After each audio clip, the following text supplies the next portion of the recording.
Hi friends, welcome to my channel. ನಿನ್ನ ಜೊತೆ ನನ್ನ ಕತೆ ಸೀರಿಯಲ್ನ ಇವತ್ತಿನ ಸಂಚಿಕೆಯನ್ನು ನಾವೀಗ ನೋಡೋಣ. ಮನಸ್ವಿನಿ ತುಂಬ ಖಾರ ಅಂತ ಹೇಳಿದ್ಲು ಅಂತ ಶರವಣ ಓಡಿ ಹೋಗಿ ಸಕ್ಕರೆ ತಂದು ಕೊಡ್ತಾನೆ. ಸಕ್ಕರೆ ತಿಂದಾಗ, ಅಪ್ಪ ಇದೆಲ್ಲ ಸರಿ ಹೋಗಲ್ಲಪ್ಪ, ನಂಗೊಂದು ಒಳ್ಳೆ ಐಸ್ ಕ್ರೀಮ್ ಕೊಡಿಸಿ ಅಂತ ಹೇಳ್ತಾರೆ. ಅಷ್ಟೇ ತಾನೇ ಮಾವ, ಅಕ್ಕ, ಅಪೇಕ್ಷಾ, ಭಾವ ಬನ್ನಿ ಎಲ್ಲರೂ ಐಸ್ ಕ್ರೀಮ್ ತಿನ್ನೋಕೆ ಹೊರಗಡೆ ಹೋಗೋಣ ಅಂತ ಹೇಳ್ತಾರೆ. ಆಗ ಅಜಿತ್, ಅಪ್ಪ ಇಲ್ಲ, ನನಗೆ ಕೆಲಸ ಇದೆ, ನೀವು ಹೋಗಿ ಬನ್ನಿ ಅಂತ ಹೇಳ್ತಾರೆ. ಆಗ ಸಂಗೀತ, ನನ್ನ ಮಗ ಬೈದ್ಬಿಡ್ತಾನೆ, ಈ ಟೈಮಲ್ಲಿ ನಾನು ಐಸ್ ಕ್ರೀಮ್ ತಿಂದರೆ ನಂಗೆ ಬೇಡ ಕಣೋ ಅಂತ ಹೇಳ್ತಾರೆ.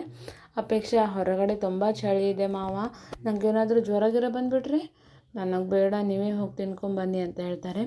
ಸರಿ ಆಯಿತು, ನಿಮಗೆಲ್ಲ ಮನೆಗೆ ಐಸ್ ಕ್ರೀಮ್ ತಂದು ಕೊಡ್ತೀನಿ ಅಂತ ಹೇಳಿಬಿಟ್ಟು ನನ್ನ ಮಗಳನ್ನ ಕರ್ಕೊಂಡು ಹೋಗ್ತೀನಿ ಅಂತ ಮನಸ್ವಿನಿಗೆ ಬಾರಮ್ಮ ಹೋಗೋಣ ಅಂತ ಹೇಳ್ತಾರೆ. ಇಲ್ಲಿ ಅಜಿತ್, ಭೂಮಿ ಕೂಡ ಬಂದು ಐಸ್ ಕ್ರೀಮ್ ಅಂಗಡಿ ಹತ್ರ ನಿಲ್ಲಿಸ್ತಾರೆ. ಅವ್ರೇನು ನಡ್ಕೊಂಬರ್ತಾ ಇರುವಾಗ ಎದುರುಗಡೆ ಶ್ರವಣ್ ಮತ್ತು ಮನಸ್ವಿನಿ ಕೂಡ ಬರ್ತಾರೆ. ಶ್ರವಣ್ ಮನಸ್ವಿನಿ ನೋಡಿಬಿಟ್ಟು ಅವರಿಬ್ಬರು ಅಲ್ಲೇ ನಿಂತ್ಕೋತಾರೆ. ಶ್ರವಣ ಅಲ್ಲಿ ಐಸ್ ಕ್ರೀಮ್ ತಿನ್ನೋಕೆ ಹತ್ರ ಹೋದಾಗ ಮನಸ್ವಿನಿ ಮತ್ತೆ ಹೇಳ್ತಾಳೆ, ಅಪ್ಪ ನಾವಿಲ್ಲಿ ತಿನ್ನೋದು ಬೇಡ, ಬೇರೆ ಎಲ್ಲಾದರೂ ಹೋಗಿ ತಿನ್ನೋಣ ಅಂತ ಹೇಳ್ತಾರೆ. ಯಾರೋ ಬಂದರು ಅಂತ ನಾವು ಯಾಕೆ ಹೋಗೋಣ ಇಲ್ಲಿಂದ, ಅದು ಅಲ್ಲದೆ ನಿಮ್ಮಮ್ಮನ ಫೇವ್ರೆಟ್ ಜಾಗ ಇದು, ಅದಕ್ಕೆ ಇಲ್ಲಿ ಕರ್ಕೊಂಬಂದೆ ಅಂತ ಶ್ರವಣ್ ಹೇಳ್ತಾನೆ. ಇಲ್ಲಿ ಭೂಮಿ ಕೂಡ, ಸಾಹೇಬ್ರೆ ನಾವು ಇಲ್ಲೇ ಇರೋದು ಬೇಡ, ನಾವು ಬೇರೆ ಕಡೆ ಹೋಗಿ ಐಸ್ ಕ್ರೀಮ್ ತಿನ್ನೋಣ ಅಂತ ಹೇಳ್ತಾಳೆ. ನೀನು ಫೇವ್ರೆಟ್ ಸ್ಪಾಟ್ ಐಸ್ ಕ್ರೀಮ್ ಅಂತ ಹೇಳ್ಬಿಟ್ಟು ಇಲ್ಲಿ ಕರ್ಕೊಂಬಂದೆ, ಈಗ ಬೇಡ ಹೋಗೋದು ಅಂತ ಹೇಳ್ತಿದ್ಯಾ ಅಂತ ಅಜಿತ್ ಹೇಳ್ತಾನೆ. ಆಗ ಶ್ರವಣ್, ಭೂಮಿದು ಇದೇ ಫೇವ್ರೆಟ್ ಸ್ಪಾಟಾ ಅಂತ ಮನಸ್ಸಲ್ಲಿ ಅನ್ಕೋತಾನೆ. ಯಾವ ಐಸ್ ಕ್ರೀಮ್, 2 ಐಸ್ ಕ್ರೀಮ್ ಕೊಡಪ್ಪ ಅಂತ ಶ್ರವಣ್ ಹೇಳ್ತಾನೆ. ಯಾವ ಐಸ್ ಕ್ರೀಮ್ ಸರ್ ಅಂತ ಹೇಳ್ತಾರೆ. ಅಷ್ಟೊತ್ತಿಗೆ ಭೂಮಿನೂ 2 ಐಸ್ ಕ್ರೀಮ್ ಕೊಡೋಣ ಅಂತ ಹೇಳ್ತಾರೆ. ವೆನಿಲ್ಲಾ ಅಂತ ಹೇಳಿರ್ತಾಳೆ. ಓಹ್, ಭೂಮಿಗೂ ವೆನಿಲ್ಲಾ ಇಷ್ಟನಾ ಅಂತ ಮನಸ್ಸಲ್ಲಿ ಅಂದ್ಕೊಂಡು, ಇವನು 2 ವೆನಿಲ್ಲಾ ಕೊಡಪ್ಪ ಅಂತ ಬಂದು ಮನಸ್ವಿನಿ ಹೇಳಿಬಿಡ್ತಾಳೆ. ಈ ಭೂಮಿ ಅಮ್ಮ ಎಲ್ಲನೂ ಡೈರಿಯಲ್ಲಿ ಬರೆದಿಟ್ಟಿದ್ದಾಳೆ, ಇಷ್ಟ ಕಷ್ಟ ನನಗೇನು ಇಷ್ಟ ಎಲ್ಲನೂ, ಈ ಭೂಮಿಗೇನು ಇಷ್ಟ ಏನು ಅಂತ ಬರೆದಿಲ್ಲ ಅಂತ ಬೈಕೋತಾಳೆ. ಅಷ್ಟೊತ್ತಿಗೆ ಈ ಭೂಮಿ ಸಾಹೇಬ್ರ ಹತ್ರ ಬೇಡ್ಕೋತಾಳೆ, ಸಾಹೇಬ್ರೆ ನಿಮ್ಮನ್ನ ನಮ್ಮ ಮಗಳು ಅಂತ ಅಂದ್ಕೊಳ್ಳಿ, ನಮ್ಮ ಅಮ್ಮನ ಕೇಸಿಂದ ದಯವಿಟ್ಟು ಹಿಂದೆ ಸರೀರಿ, ಇಲ್ಲಾಂದರೆ ನಾವು ಈ ಕೇಸನ್ನ ಗೆಲ್ಲೋದಕ್ಕೆ ಆಗೋದಿಲ್ಲ ಅಂತ ಬೇಡ್ಕೋತಾಳೆ. ಆವಾಗ ಶ್ರವಣ್ ಕೋಪ ಮಾಡಿ, ನೀನು ಯಾವತ್ತೂ ನನ್ನ ಮಗಳಾಗೋಕ್ಕೆ ಸಾಧ್ಯ ಇಲ್ಲ, ನನ್ನ ಮಗಳು ಇಲ್ಲಿದ್ದಾಳೆ ನೋಡು, ಇವಳೇ ನನ್ನ ಮಗಳು ಅಂತ ಹೇಳ್ತಾರೆ. ಸರಿ ಸಾಹೇಬ್ರೆ, ನನ್ನನ್ನು ಮಗಳು ಅಂತ ಅಂದ್ಕೊಳ್ಳೋದು ಬೇಡ, ದಯವಿಟ್ಟು ನಮ್ಮ ಅಮ್ಮನ ಕೇಸಿಂದ ಹಿಂದೆ ಸರೀರಿ, ನಮ್ಮ ಅಮ್ಮ ಮಾಡಿರೋ ತ್ಯಾಗ ಏನು ಅಂತ ನಿಮಗೆ ಗೊತ್ತಾದರೆ ನೀವೇ ಯೋಚನೆ ಮಾಡ್ತೀರಾ, ಅದು ನಮ್ಮ ಭಾಗ್ಯಮ್ಮ ಇದ್ದಾರಲ್ಲ ಅಂತ ಹೇಳಕ್ಕೆ ಬರ್ತಾಳೆ. ನೀನು ಈ ಮೊಸಳೆ ಕಣ್ಣೀರನ್ನ ಹಾಕ್ಕೊಂಡು ನನ್ನ ಹತ್ರ ಬರಬೇಡ ಅಂತ ಶ್ರವಣ್ ಬೈತಾನೆ. ನಾನು ಅಪ್ಪ ಅಮ್ಮ ಇಲ್ಲದೆ ಇದ್ದರೂ ಅನಾಥೆ ಆಗಿದ್ದೀನಿ, ಅದು ಯಾಕೆ ಅಂತ ಗೊತ್ತಾ ಅಂತ ಹೇಳೋದಕ್ಕೆ ಮತ್ತೆ ಮುಂದಾಗ್ತಾಳೆ. ಶ್ರವಣ್ ಅವಳಿಗೆ ಬೈತಾನೆ, ನನಗೊಂದು ಉಪಕಾರ ಮಾಡಿಬಿಡು, ದಯವಿಟ್ಟು ನನ್ನ ಮುಂದೆ ಈ ಥರ ಮೊಸಳೆ ಕಣ್ಣೀರು ಹಾಕ್ಕೊಂಡು ಬರಬೇಡ ನೀನು ಅಂತ ಬೈತಾನೆ.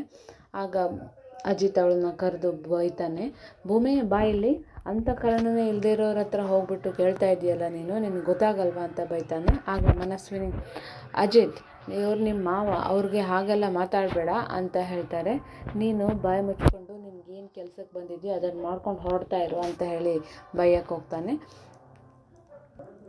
ಅದಾದಮೇಲೆ ಭೂಮಿ ಸಾಹೇಬ್ರನ್ನ ತಂದುಬಿಟ್ಟು, ಹೋಗಿ ಶ್ರವಣ ಸಾಹೇಬ್ರೆ ದಯವಿಟ್ಟು ನಿಮ್ಮ ಕಾಲು ಹಿಡ್ಕೊತೀನಿ, ದಯವಿಟ್ಟು ನಮ್ಮ ಅಮ್ಮನ ಕೇಸಿಂದ ಹಿಂದೆ ಸರೀರಿ, ನಮ್ಮ ಅಮ್ಮ ಬಿಡುಗಡೆ ಮಾಡೋದಕ್ಕೆ ಸಹಾಯ ಮಾಡಿ ಅಂತ ಬೇಡ್ಕೊತಾಳೆ.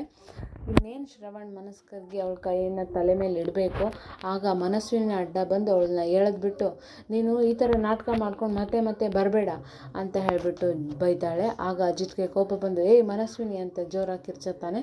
ಆಗ ಶ್ರವಣ್ ಕೂಡ ಅವಳನ್ನ ಸಪೋರ್ಟ್ ಮಾಡ್ಕೊಂಬರ್ತಾನೆ. ಕಂದ ನೀನು ಮಾತಾಡಬೇಡ ಇರು ಅಂತ ಹೇಳ್ತಾರೆ. ಮತ್ತು ಶ್ರವಣ ಭೂಮಿಗೆ ಬೈದ್ಬಿಡ್ತಾರೆ. ಅಜಿತ್ ಅಲ್ಲಿಗೆ ಸುಮ್ಮನಾಗಿ ನಿಂತು, ಐಸ್ ಕ್ರೀಮ್ ರೆಡಿ ಇದೆ ಅಂತ ಹೇಳಿದಾಗ ಐಸ್ ಕ್ರೀಮ್ ತೊಗೊಳೋದಕ್ಕೆ ಶ್ರವಣ್ ಮತ್ತು ಭೂಮಿ ಇಬ್ಬರು ಮುಂದೆ ಬರ್ತಾರೆ. ಅಷ್ಟೊತ್ತಿಗೆ ಶ್ರವಣ್ ಹಿಂದೆ ಇರೋದು ಮನಸ್ವಿನಿ ಅಂತ ಹೇಳಿ ತಿಳ್ಕೊಂಡು, ನನ್ನ ಮಗಳಿಗೆ ನಾನೇ ನನ್ನ ಕೈಯಾರೆ ಐಸ್ ಕ್ರೀಮ್ ತಿನ್ನಿಸ್ತೀನಿ ಅಂತ ಹೇಳಿ ಹಿಂದೆ ತಿರುಗ್ತಾನೆ. ಆದರೆ ಅಲ್ಲಿ ಮನಸ್ವಿನಿ ಇರೋದಿಲ್ಲ, ಫೋನ್ ಬಂದು ಸೈಡ್ಗೆ ಹೋಗಿರ್ತಾಳೆ, ಭೂಮಿ ಅಲ್ಲಿರ್ತಾಳೆ. ಆಗ ಅವನೇ ಅವಳಿಗೆ ಕೈಯಾರೆ ಐಸ್ ಕ್ರೀಮ್ ತಿನ್ನಿಸ್ತಾನೆ. ಇದನ್ನೆಲ್ಲ ಮನಸ್ವಿನಿ, ಅಪ್ಪ ಏನು ಮಾಡ್ತಿದ್ದೀರಾ ಅಂತ ಹೇಳಿ ನೋಡ್ತಾನೆ. ಆಗ ಅದು ನೀನು ಅಂದ್ಕೊಂಡು ಅಂತ ಹೇಳಿಬಿಟ್ಟು ಐಸ್ ಕ್ರೀಮ್ನ ಅವಳಿಗೆ ಕೊಟ್ಟು, ನೀನು ಕೂತ್ಕೊಳ್ಳಮ್ಮ ಅಂತ ಹೇಳಿಬಿಟ್ಟು ಅವಳಿಗೆ ಐಸ್ ಕ್ರೀಮ್ ಕೊಡ್ತಾನೆ. ಇಲ್ಲಿ ಅಜಿತ್ ಸತ್ಯಾಗೆ ಫೋನ್ ಮಾಡ್ತಾನೆ. ಸತ್ಯಣ್ಣ ಎಲ್ಲಿದ್ದೀರಾ, ನಾವು ಐಸ್ ಕ್ರೀಮ್ ಆರ್ಡ್ರ್ ಮಾಡಿ ಆಯಿತು ಅಂತ ಹೇಳ್ತಾರೆ. ಮಳೆ ಬೇರೆ ಬರ್ತಾ ಇದೆ, ನನಗೆ ಐಸ್ ಕ್ರೀಮ್ ತಿನ್ನೋದಕ್ಕೆ ಆಗಲ್ಲ, ಚಳಿಲಿ ನೀವಿಬ್ಬರೇ ಒಂದೇ ಕಪ್ಪಲ್ಲಿ ಅಲ್ಲಲ್ಲ ಒಂದೇ ಹಂಡೇಲಿ ಐಸ್ ಕ್ರೀಮ್ ತಿಂದ್ಕೊಳ್ಳಿ ಆಯಿತಾ, ಎಂಜಾಯ್ ಮಾಡಿ ಅಂತ ಹೇಳ್ತಾರೆ. ಅಂದರೆ ನೀವು ಮೊದಲೇ ಬರಲ್ಲ ಅಂತ ಡಿಸೈಡ್ ಆಗಿದ್ರಿ ಅಂತ ಹೇಳ್ತಾನೆ.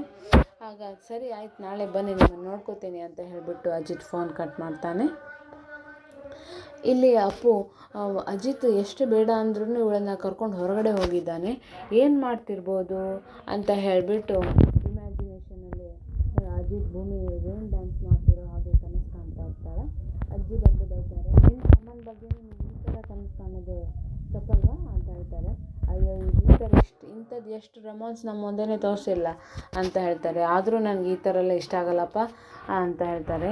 ಅಂಬರೀಷ್ ಅವ್ರ ಥರ ಚೆನ್ನಾಗಿ ಡ್ಯಾನ್ಸ್ ಮಾಡ್ತಾ ಇರ್ಬೋದು ಅಂತ ಅಪ್ಪು ಹೇಳಿದಾಗ, ಅಯ್ಯೋ ಅಂಬರೀಷ್ ಅವ್ರು ನೆನೆಸ್ತಾ ಇದೆಯಾ, ಏನೇನೋ ಆಗುತ್ತೆ, ಏನೇನೋ ಮಾಡಿ ನನ್ನ ಹಳ್ಳಿ ತಪ್ಪಿಸ್ಬೇಡ ನೀನು ಅಂತ ಹೇಳಿ ಅಪೇಕ್ಷೆಗೆ ಬೈತಾರೆ. ಇಲ್ಲಿ ಶ್ರವಣ್, ಮನಸ್ವಿನಿ, ಭೂಮಿ ಮತ್ತು ಅಜಿತ್ ಐಸ್ ಕ್ರೀಮ್ ತಿಂತಾ ಇರ್ತಾರೆ. ಅಲ್ಲಿ ಜೋರು ಮಳೆ ಬರುತ್ತೆ. ಮಳೆ ಬಂದಾಗ ಭೂಮಿ ಅಲ್ಲಿ ಇರ್ತಾಳೆ. ಮಳೆ ಬಂತು ಅಂದ್ಕೊಂಡು ಮನಸ್ವಿನಿ ಅಂತ ಹೇಳ್ಕೊಂಡು ಭೂಮಿನ ಕೈ ಹಿಡಿದು ಹೇಳ್ಕೊಂಡು ಹೋಗಿಬಿಡ್ತಾನೆ ಶ್ರವಣ್. ಅಜಿತ್ ಮತ್ತು ಮನಸ್ವಿನಿ ಇಬ್ಬರು ಶಾಕ್ ಆಗಿ ನಿಂತಿದ್ದಾರೆ. ಭೂಮಿ ಭಾವುಕಳಾಗಿದ್ದಾಳೆ. ಅವಳು ನಿಜವಾದ ಅಪ್ಪ ಮಗಳ ಸಂಬಂಧ ಯಾವಾಗ ಒಂದಾಗುತ್ತೆ ಅಂತ ಎಲ್ಲರೂ ಕಾಯ್ತಾ ಇದ್ದೀವಿ. ಮುಂದೆ ಏನಾಗುತ್ತೆ ಅಂತ ಹೇಳಿ ನಾವು ಕಾದು ನೋಡೋಣ. ಇವತ್ತಿನ ಈ ಸಂಚಿಕೆ ನಿಮಗೆ ಇಷ್ಟ ಆದರೆ